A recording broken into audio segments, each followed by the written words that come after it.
हरे कृष्णा। ओम अज्ञानतिमिरान्धस्य ज्ञानाञ्जनशलाकया चक्षुरुन्मिलितं येन तस्मै श्रीगुरुवे नमः। नमां विष्णुपादाय कृष्णप्रेष्ठाय भूतले श्रीमते भक्तिवेदांत स्वामी नाम्नि नमस्ते सारस्वती देवी गौरवाणी प्रचारिणी निर्विशेष शून्यवादी पाश्चात्य देशतारिणी जय श्री कृष्ण चैतन्य प्रभु नित्यानंद श्री अद्वैत गदाधर श्रीवासादि गौर भक्तवृंद।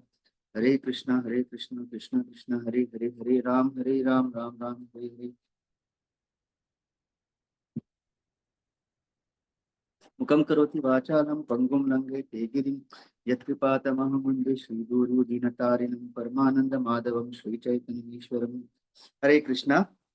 तो बहुत बहुत धन्यवाद सभी भक्तों का आशीर्वाद देते हुए मैं कुछ बात मैं यहाँ पे कहने की कोशिश करूंगा। तो आज हम भगवान के जो चरण कमल है उसके ऊपर थोड़ा सा चर्चा करते हैं, क्योंकि प्रत्येक भक्त का ये जो चरण कमल भगवान के सबसे बड़ा आश्रय है और हमारा धन है। तो ये चरण कमल इतने मतलब केवल भक्तों के लिए नहीं, बड़े बड़े देवी देवताएं भी जो है इसके लिए लालायित रहते हैं। तो जैसे हम जानते हैं कि माता लक्ष्मी का जो स्थान है भगवान के वक्षस्थल में श्रीवत्स के रूप में, लेकिन वो भी क्या करती है, वो स्थान को छोड़ के भगवान के चरण कमल का सेवा करने के लिए लालायित रहती है। और जैसे हम जानते हैं कि तुलसी महारानी जो हमेशा भगवान के चरण कमलों का अलंकार में तत्पर रहती है, तो क्योंकि वो उनका संपत्ति है तो लक्ष्मी देवी इवन तुलसी महारानी की सेविका बनने के लिए तैयार है। अगर वो क्योंकि वो उनको उनके चरण कमलों का जो है सेवा करने का मौका देगी। तो भगवान भी काफी बार सोचते हैं कि मेरे इस चरण कमल में ऐसी क्या विशेष बात है कि सब लोग इसकी सेवा करना चाहते हैं। शिव जी, ब्रह्मा जी, हाँ सारे। तो उनको उसका स्वाद चखना था। लेकिन वैकुंठ में क्या है, लक्ष्मी देवी एक पल के लिए भी भगवान के चरण कमल की सेवा नहीं छोड़ती, तो उनको वो मौका नहीं मिल रहा था। और आखिर में भगवान ने एक ऐसी लीला रची, जैसे हम जानते हैं जब प्रलय का जब आ, जल से पूरा पृथ्वी या जो पूरा प्रलय का समय पूरा पृथ्वी पानी से भर जाता है, तो भगवान क्या करते हैं, एक छोटे से बालक का रूप लेके जो वट वृक्ष है उसके पत्ते पे भगवान तैरते रहते हैं। और तब वो क्या करते हैं, अपने बाएं अंगूठा जो है, जो राइट जो उनका पैर है उसका अंगूठा अपने मुंह में डाल के उसका आस्वादन करते हैं। और उनको इतना ये सुंदर दृश्य जो है किसने देखा, मार्कंडे ऋषि ने देखा।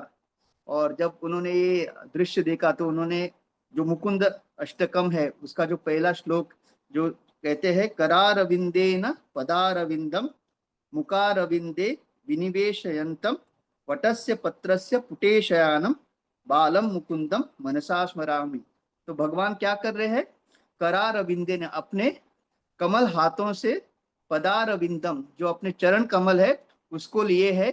और क्या कर रहे, मुकार विंदेन विनिवेशयानम अपने उन्होंने मुंह में डाल के उसका आस्वादन कर रहे हैं। तो इतना मतलब भगवान के चरण कमल इतने उसके अंदर विशेष बात है। तो ये मार्कंडे ऋषि ने इसका वर्णन किया है। ये बहुत ही सौभाग्य का जो दृश्य है केवल उनको देखने को मिला। तो भगवान के जो चरण कमल है हम सारे भक्तों का एक मूल आश्रय है। तो इस संदर्भ में और एक छोटी सी कथा है चैतन्य चरितामृत में।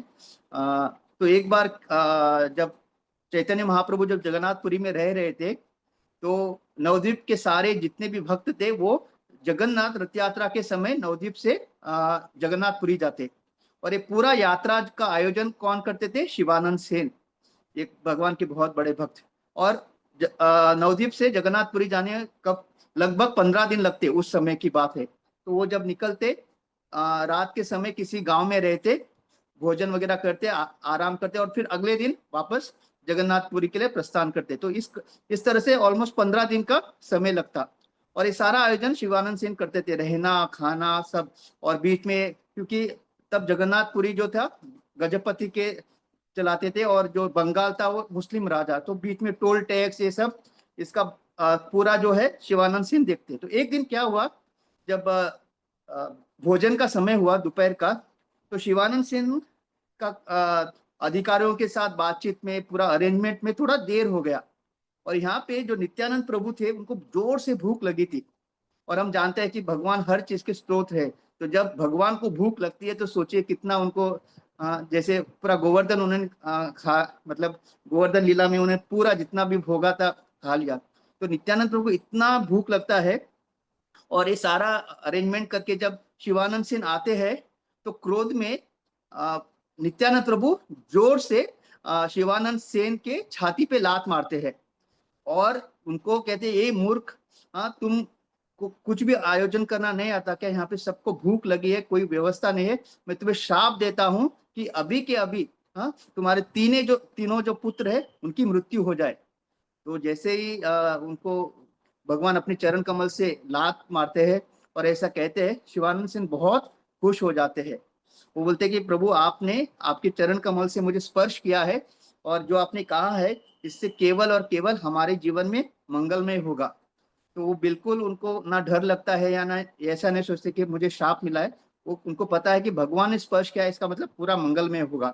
और तुरंत वो पूरा आयोजन करते हैं, उनको जो भी उनका भगवान का खाने का सब बंदोबस्त करते हैं। और फिर उनकी पत्नी जो है रोने लगती है कि नित्यानंद प्रभु ने ऐसा श्राप दिया, अभी हमारे बच्चों का क्या होगा? तो कहते हैं, आप बिल्कुल मत डरो, नित्यानंद प्रभु, हाँ, अगर उन्होंने ऐसा कहा है तो केवल और केवल मंगलमय होगा। तो और उन्होंने जब मुझे लात मारा है, इसका मतलब हमारे पूरे परिवार का जो है मंगलमय होगा। उनके जो चरण कमल का स्पर्श करना इतना आसान नहीं है, और मुझे ऐसे ही उन्होंने एक कृपा दे दी है। और फिर 15 दिन बाद, ये सब घटना होने के बाद 15 दिन बाद सारे जो भक्त लोग माया जगन्नाथपुरी पहुंचते हैं। और जगन्नाथपुरी पहुंचते हुए वो सब लोग चैतन्य महाप्रभु का दर्शन लेना शुरू करते हैं। और जब शिवानंद सेन और उनका परिवार का दर्शन लेने का समय आता है तो चैतन्य महाप्रभु क्या करते हैं, अपने राइट फुट, अपने जो बाया जो चरण कमल है, वो सीधा शिवानंद सेन के छोटे पुत्र के मुंह में डालते हैं और उनको उसके अंगूठा चूसने का मौका देते हैं। और वो जो छोटा पुत्र है वो बहुत ही, मतलब प्रेम से उस अंगूठे को चूसने को लगता है चैतन्य महाप्रभु के। और यही जो छोटा पुत्र जो शिवानंद सेन का था, वो आगे चल के बहुत ही बड़े भक्त बने, जिनका नाम हुआ कविपूर्ण, कविपूर्ण, हाँ, करेक्ट, तो कवि कर्णपुर। और इन्होंने वो ग्रंथ लिखा है जो है आनंद वृंदावन चंपू। तो हम इससे देख सकते हैं कि अगर भगवान के चरण कमल हमको उसका आश्रय मिलना है तो सबसे पहले हमको किसका कृपा चाहिए? हमको गुरु की कृपा चाहिए। और नित्यानंद प्रभु स्वयं बलराम जी है, हाँ, आदि गुरु। तो हम देख सकते हैं कि सबसे पहले शिवानंद सेन को नित्यानंद प्रभु की कृपा मिली, जब उन्होंने उनको लात मारी, जब वो आ रहे थे नवद्वीप से। और उसके कारण फिर जब वो जगन्नाथपुरी पहुंचे तो उनको तुरंत चैतन्य महाप्रभु की कृपा मिली।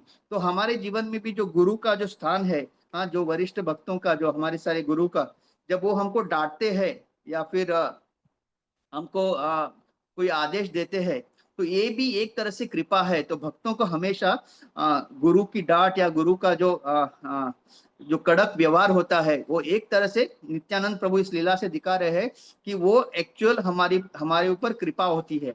और जब हम, और गुरु की आदेशों का पालन करना ही एक्चुअली जो है उनकी चरण कमलों का सेवा करना है।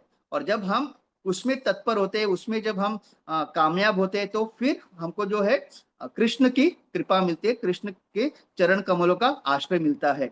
और एक्चुअली हम सब लोग जो अपने माथे पर जो तिलक धारण करते हैं, वो भी भगवान के चरण कमल ही है। जैसे हम जानते हैं ना, जो तिलक है और उसके नीचे हम तुलसी का पत्ता। और उसी तरह से भगवान भी जो है, उनके अगर आप मस्तक पे देखोगे तो उनके भी वहां पे तिलक होता है, लेकिन तुलसी नहीं होती। तो आचार्य समझाते हैं, जैसे हम भगवान के चरण कमल अपने माथे पे धारण करते हैं, उसी तरह से भगवान भी जो है अपने शुद्ध भक्तों का चरण कमल, मतलब वो उसका संकेत है। तो भगवान भी देखिए कितने जैसे कहते हैं ना, अहम भक्त पराधीनो, तो इसका प्रमाण वो कैसे देते हैं? तो वो भी जो है अपने शुद्ध भक्तों का जो चरण कमल अपने मस्तक पे धारण करते हैं।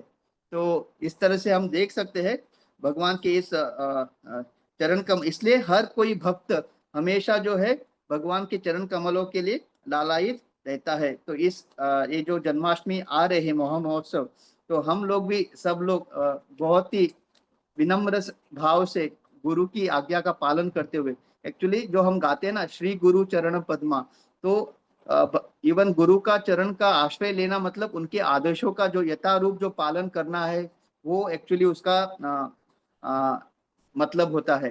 तो जब हम गुरु की कृपा का पात्र बनते हैं तो फिर ऑटोमेटिकली हम भगवान की कृपा का पात्र बनते हैं, और तभी जो भगवान है हमको उनके चरण कमलों में आश्रय देते हैं। तो मैं इतना कह के वाणी को विराम देता हूँ। बहुत बहुत धन्यवाद। वाञ्छा कल्पतरुभ्यश्च कृपा सिन्धुभ्यो च पतितानां पावनेभ्यो वैष्णवेभ्यो नमो नमः। अनंत कोटि वैष्णव की जय। हरे कृष्ण।